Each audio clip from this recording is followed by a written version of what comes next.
Next, we have Dr. GOPAL PILLAI. Dr. GOPAL PILLAI is a professor and HOD of Ophthalmology Department in Amrita Institute of Medical Sciences, Kochi, and he's also the General Secretary of Kerala Society of Ophthalmic Surgeons.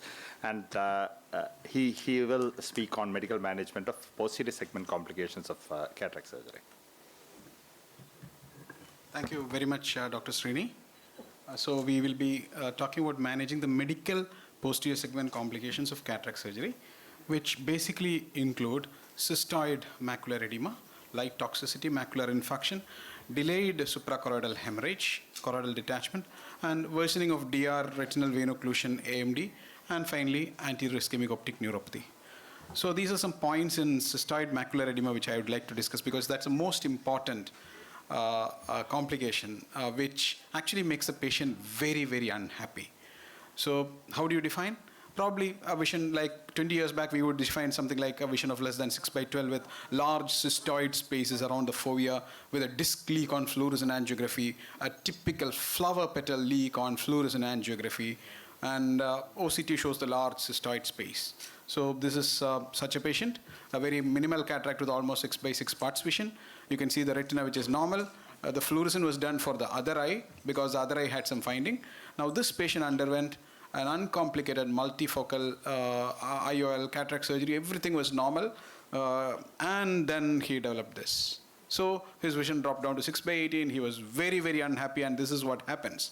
But should we change the definition of a cystoid macular edema? That's the question now, because we are looking at not less than 6/12. We are looking at 6/5 or 6/4. We are looking at eagle's eye vision because you're operating in 6/6. You are going to give them at least better than 6/6. So I think we need to change these definitions. So vision less than 6/6, normal looking fovea, no leak at the fovea, OCT shows some thickening. Maybe the definitions needs to change. Okay, so evolving definitions include subclinical OCTs, which means not grossly elevated edema or anything like that, but which will not be associated with significant visual loss. But OCT based edema which is there. Now, how frequent is the cystoid macular edema? That depends definitely on the definition. If it is like the 6/12, the first thing which I said, it will be only 1 to 2%. But when you are looking at angiographic defined CME, it is about 30%. And if you're looking at the OCT carefully in all the patients post-operatively with any thickness of increase in thickness, it can actually increase to somewhere around 50%. So CME is very, very common. And so this is the usual incidence as in phaco with PCIOL, vitreous loss. Definitely the CME chances. This is about clinical CME with huge edema. Okay, so the majority of cases definitely improve spontaneously, but it takes 2 to 3 months, and that 2 to 3 months can be very painful for the surgeon and the patient. Yes. So should we prevent CME at all? So I don't have CME in my hands because my hands are really, golden hands. So that is some attitude with some surgeons, definitely is. If you do a paracentesis, there's going to be a prostaglandin release. So don't think about uncomplicated cataract surgery not releasing prostaglandins or anything like that. If you do a paracentesis, prostaglandins are released. So situations including CME will be there in every case. We should basically try to prevent CME. And how can we prevent? Basically, we use, prostaglandin is not the only culprit. Okay, there is capsular bag mobility, waves in the vitreous which basically rock the retina, the posterior vitreous detachment. So if, like, for example, there is one thing. Earlier when you used to operate older patients with more maturish cataract, I'm not talking about mature cataract, more advancing cataracts, the age was more, they were already having PVD. But now, as the age of cataract surgery is dropping, and if you're operating much earlier, PVD is not there. So PVD gets induced immediately after cataract surgery. Probably if the PVD is not there, it will get induced maybe in 50 to 60% within the first 3 months after cataract surgery. And that also causes inflammation and other chemical mediators and cytokines which are also come, maybe lens fragments, some peripheral, retained lens matter in novices, not in experienced surgeons like all of you. Okay, so small hidden retained lens matter, vitreous in the wound, iris chafing, these are all classical things which will actually cause gross cystoid macular edema. Okay. Now, is it very easy to treat CME? We said that about 70%, 75% will resolve spontaneously, so it's very easy. But it is not like that. It will take a little bit of time, so it is always better to prevent also. So cataract surgery having CME, we should always have that stepwise approach and may recur after treatment in some cases. In chronic cases, you have a little bit of a problem. Now, are we really looking at CME? So that is one problem that you look at, because there are a lot of other mimickers to CME. Like for example, this is a diabetic macular edema which worsened. There's a CRVO which was there. So if you just do an OCT and not dilate and examine, probably you will miss a CME. You're looking at some alternate diagnosis. Okay, so this is an age-related macular degeneration. So this is a radiation maculopathy. So there are lots of other causes of cystoid macular edemas which are not actually post-operative CME. So in these patients, if you continue to give NSAIDs and topical steroids and NSAIDs and topical steroids, you are not going to reach anywhere. The patient will lose vision and finally end up in catastrophic problems. All right. So what is the role of NSAID and steroid?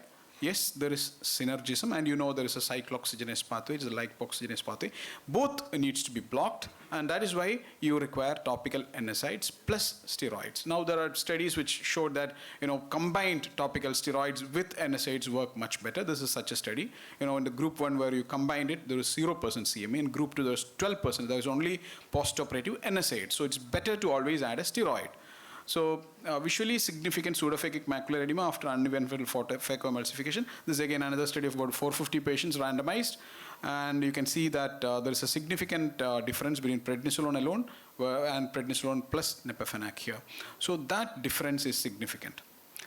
Is there a difference between older NSAIDs and newer NSAIDs? Yeah, newer NSAIDs definitely you have better penetration. Prodrug activates the active drug, reaches the retina, so better results in CME, which are being shown in a lot of other studies as well. These are studies which shows that the newer, the nepafenac and the bromafenac, no financial interest, but they work much better. You can see all these studies which show they're better. Any use of local steroid? Yes, definitely yes. Subtenon steroids or that definitely helps in a lot of patients, but not initially. A lot of patients can be easily manageable with topical steroids and topical NSAIDs. So look at posterior subtenon, which is very effective in chronic cystoid macular edema, recalcitrant cystoid macular edema, or CME secondary to other pathologies which may actually need intravitreal injections. When to do intravitreal injections? That's a stepladder pattern, which I will come to.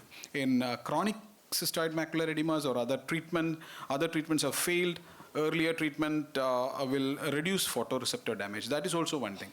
Now you are looking at perfect 6x5, 6x4 vision. You have to have photoreceptors which is intact. If CME persists for a long period of time, and if you allow that to spontaneously recover, probably you may have some damage to the photoreceptors. So that requires an individual approach. So step 1 would be corticosteroids with NSAIDs, then peribulbar steroids. Step 3 could be carbonic anhydrase inhibitors, oral corticosteroids, and step 4 may be surgery if there is a tractional component also. That's the stepladder approach for the management. So some myths which we have burst right now. CME occurs so infrequently. No, it occurs quite frequently. All right. Cost of treating post-operative CME is minimal. You just add an NSAID. No, if it is chronic, you are going in for a lot of problems.